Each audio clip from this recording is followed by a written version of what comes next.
Karibu sana Club 1999. Now I thank you for your patience, and I beg for even more patience because it has taken a bit longer than we anticipated to reorganize the club.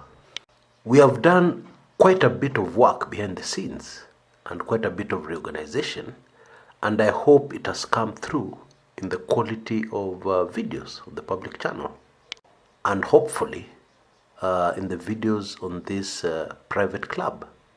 Now, one of the things I need you to know is that producing videos here in Club 1999 is a much bigger task, much more time consuming, and much more difficult than producing videos for the public channel. One of the reasons, of course, is because of the highly sensitive nature of information we normally carry here. But I can assure you, patience will pay, because when we're finally through with what we're doing, I think you will like the changes within the club. You will really enjoy your time in Club 1999. Now, the other thing I'd like to say quickly is that we owe you quite a lot of information, sensitive information in this club, which we have alluded to in the public videos. Again, please be patient. We'll definitely deliver in the end. Because the whole idea is that there's no point of us rushing to deliver promised videos for the sake of meeting deadlines and delivering them, and then they come out half-cooked. I think it is much more preferable for the delay, as unavoidable as it is, but then finally what you get is a quality product. Because ultimately, what you pay for is quality information. But I assure you, I'm not comfortable with these delays, and I'm trying my best to pull up my socks, and find ways and means of cutting short the time it takes to deliver on these promises and the time it takes to deliver these videos. Anyway, let us move on to today's topic, which is quite explosive.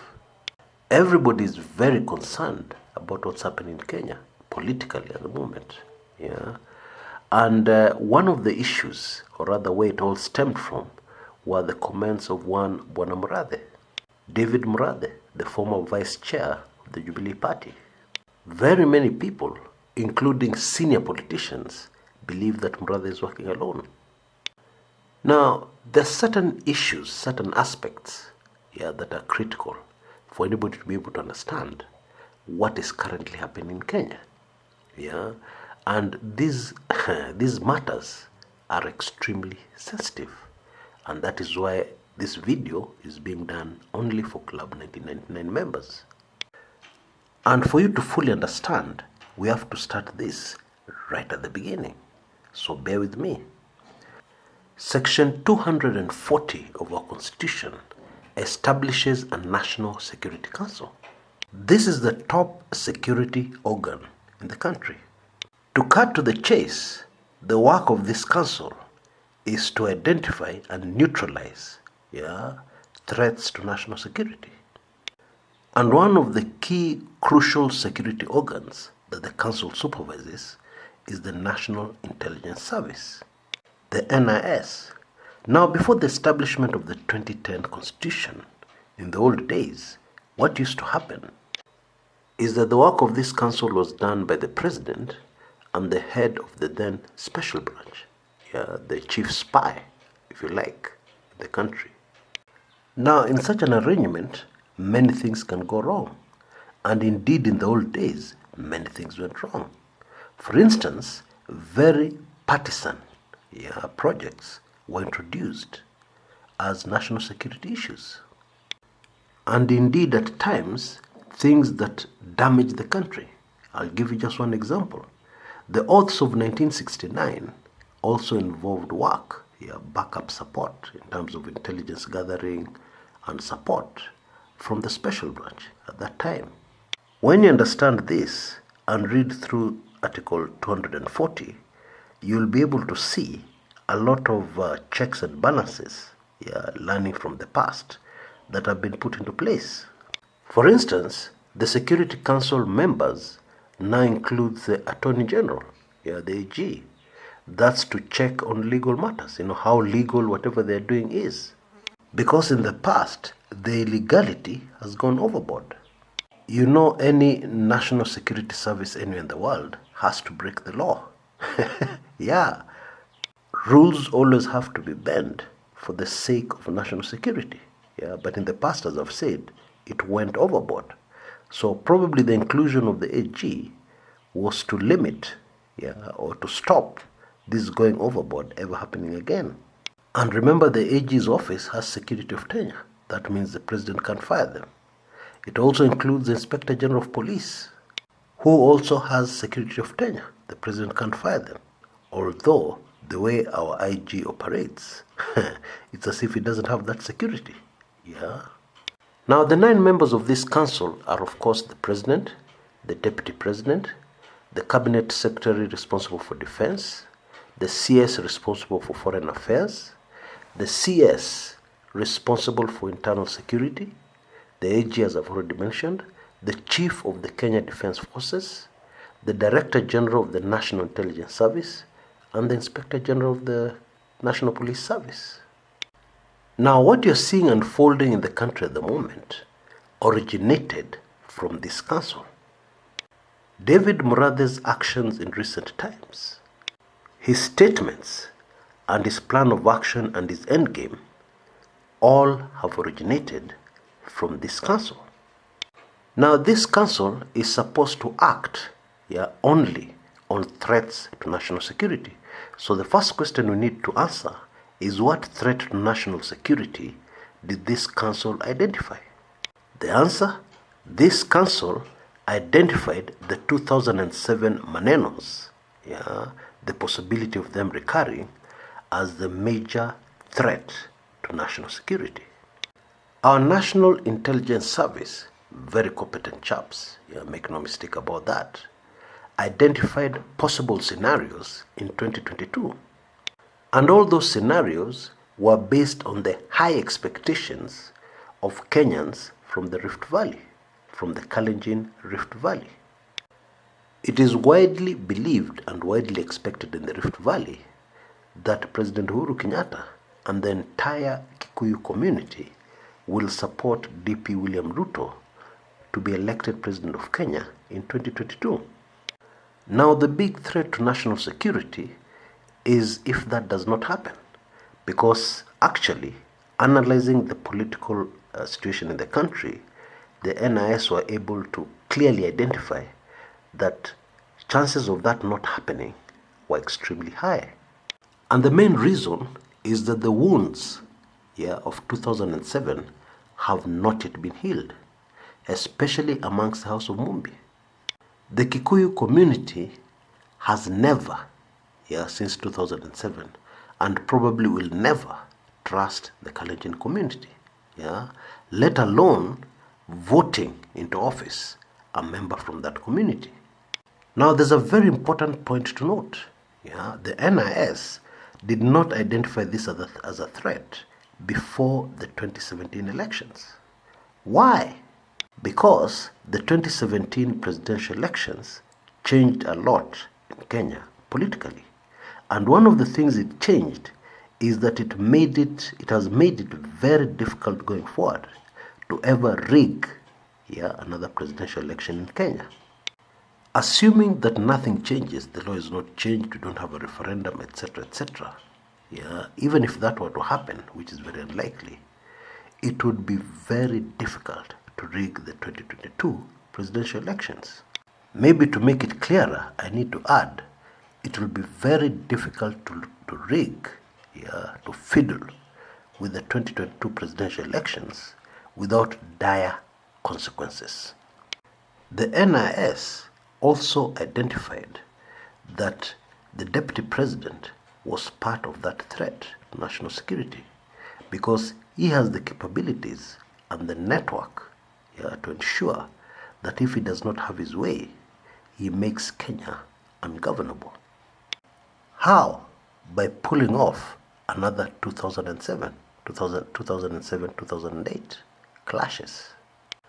Now, we're all well aware of the fact that the NIS findings, research, projects, and even recommendations are top secret, classified. Very, very few people in the country can access that information. Indeed, the only person who can access the whole information, without accessing bits and pieces of it, the entire thing, are only two people: the President of the Republic of Kenya and the Director General of the National Intelligence Service. And so, what I'm giving you here is based on a very experienced eye, reading between the lines and analyzing the unfolding situation in the country.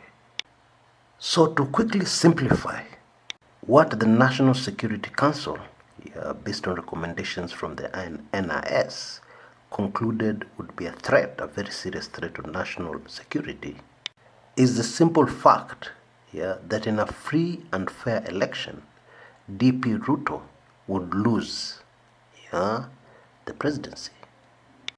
Now I need to clarify something here. Okay, the law established the National Security Council.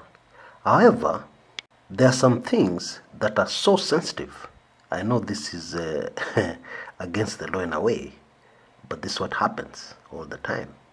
There are some things which are so highly sensitive that they will never be discussed at the National Security Council, by the way, which is chaired only by the President.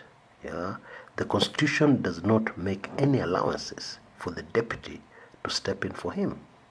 And with good reason. The world over, even in the United States, that is the preserve of the chief executive of the nation, the President. And so the President will receive his regular security briefings from the Director General of the National Intelligence Service. And the issues that come out of that, many of them will be handled outside the council, without any of the other members being aware of that particular situation. This is a key point to understand, because I'm sure some of you may be wondering, what is this Chris is telling us?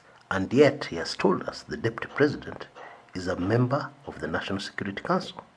And yet this whole issue is about him and his community. Well, now you understand. Now something else to take careful note of: the choice of the person to kickstart the whole thing. It had to be a very trusted person, who would not waver nor reveal his mission, his real mission, and where it has come from. Yet somebody with enough experience in politics, because this problem is political, and it demanded a political solution. It was also important that this person holds no elective post, and that profile perfectly fits David Murathe, one of the most trusted insiders in President Uhuru Kenyatta's circle. Now, there are two possible ways of dealing with anticipated tension, tension that you're predicting will emerge in the future. And remember, in a political situation, it is very difficult, almost impossible, to completely neutralize and make those tensions go away. So one of the things you can do is to provoke those tensions to emerge in advance, earlier than that date which you predict they will emerge. Now, just imagine for a moment that you have a component that tends to build up pressure. And when you build up pressure in a component, it explodes. And you want to use this machine where this component is to do something. What do? You release the pressure before you start, so that by the time you start your activity and you build it up to the maximum, to the climax, the pressure will be minimal. Why? Because you've already released it. You released it very early, at the beginning, before you even started doing whatever you're doing with this machine. So there you are. That is one possible way of dealing with it. Provoke the pressures in the Rift Valley, make them rise up, to whatever level they want to rise. But meanwhile, you have an advantage. There's no election in the horizon. Because during an election, emotions go overboard.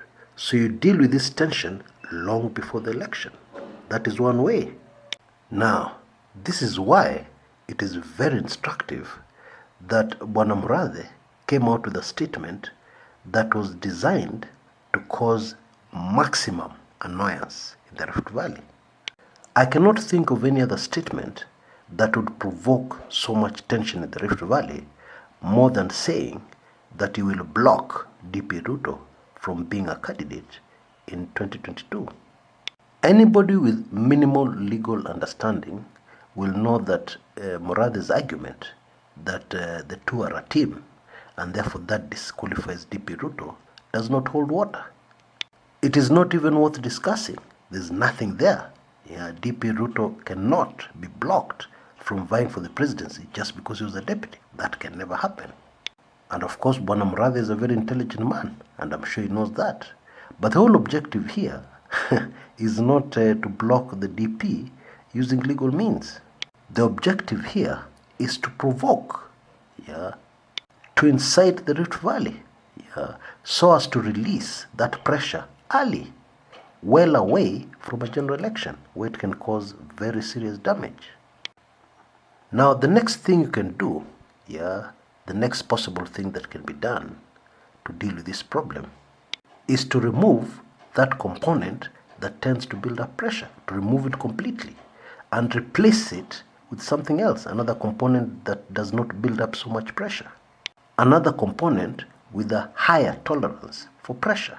That's how you solve that problem. Now, politically, removing that component, wait for this one, can only mean one thing. That is completely dismantling the Jubilee Party as we know it today. Now, Bwana Murathe has already given us very many hints and suggestions that tells us what is being planned.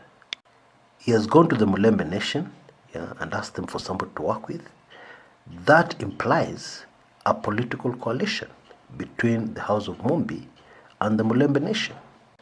Now, if such a coalition were to happen, it would mean that that coalition, if every voter in both parties of that coalition were to vote for a candidate, it would account for close to 40% of the entire votes in the country. And this would forever neutralize the advantage the Kenyans have had, in that the Rift Valley has carried close to 30% of the entire votes in the country, making it very difficult for any presidential candidate to ignore the Rift Valley. If anybody wants to be president, it was not possible. It is not possible to ignore the Rift Valley. The only way a presidential candidate would be comfortable to ignore the Rift Valley would be if the presidential opponent, the presidential candidate from the Rift Valley, does not have any meaningful support outside the Rift Valley, meaning that they're only relying on the Rift Valley. That's the only way you'd afford to ignore the Rift Valley votes.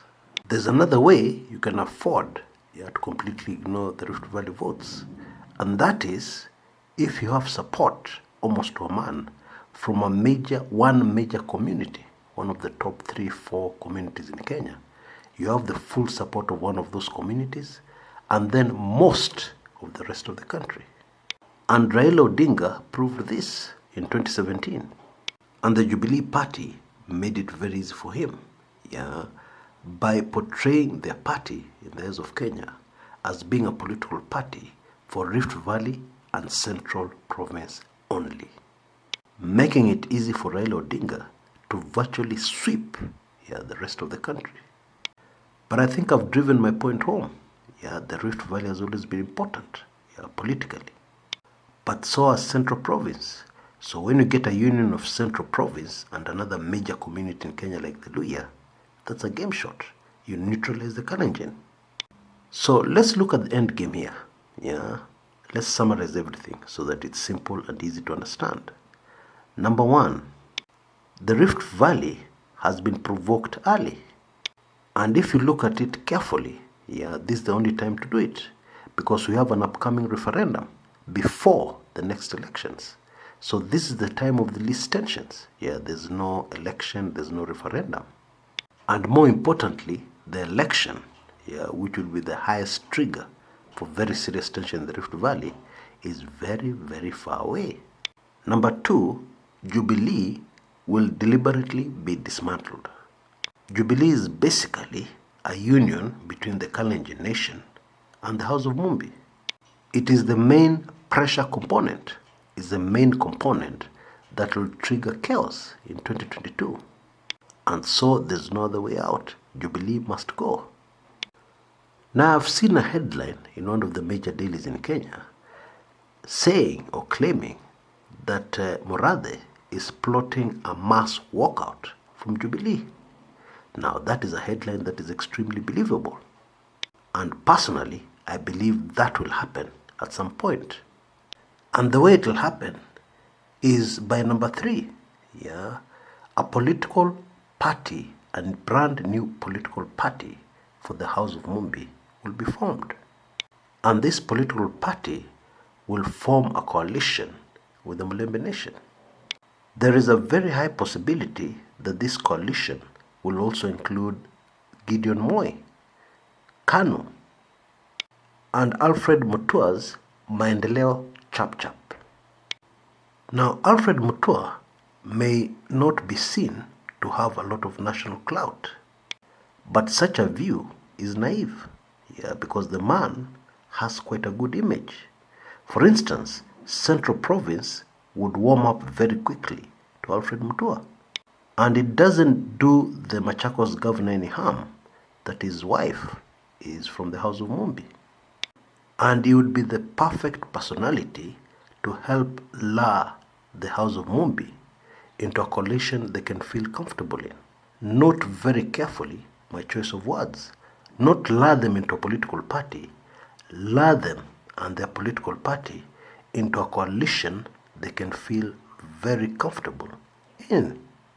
Now, the other highly sensitive issue I want to discuss is the next possible step against DP Ruto. Because remember, this is a war, and the whole idea is to neutralize this threat. So you cannot neutralize this threat without dealing with the leader. I have reason to believe that the next thing Bwana Murathe will come up with against Ruto will be to question the source of his vast wealth. As I've said on the public channel, the attack on the DP by trying to disqualify him on legal technicalities is not the real attack. This one is just to prepare the ground for the real attack. And I believe the real attack will be corruption. And I have reason to believe that Murathe will be in a group that will file private proceedings against the DP in a court of law in Kenya. And I believe they will have enough evidence to be successful in that private prosecution, because the deputy president has been very careless in his campaigns. He has been dishing money all over the place. And secondly, the deputy president has been involved in too many deals. Now, being involved in too many deals means that it will be easy for them to find at least one. If they can't find more, at least one deal where they'll be able to nail the deputy president in a court of law for corruption.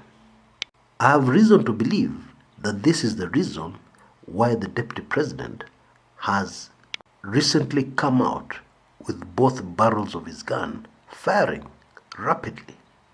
Or rather his team, because his team have literally gone for the jugular. They're now attacking the president. They have now collected signatures to impeach the president. That's a very drastic step. The issue is not whether or not they'll be successful, because everybody knows the chances of succeeding with that are very slim. The idea is to weaken the president politically. Now, the interesting thing here is that I firmly believe this recent move by the DP Ruto camp will force Murathe and company to hasten their steps. I don't think they were quite ready for this private prosecution, but now they will have to speed up things. Preparing a case of this magnitude is not an easy thing. However, they already have the meat of the case, because I'm informed that figures have been carefully collected of the contributions he's made. And the totals, Yeah, and already where they stand, they don't make sense when you compare them to the assets linked to the deputy president. And that is the beginning of winning a case of such magnitude. All in all, these are very interesting times. Unfortunately, they are also very dangerous times. Until next time, this is Chris Kumekucha.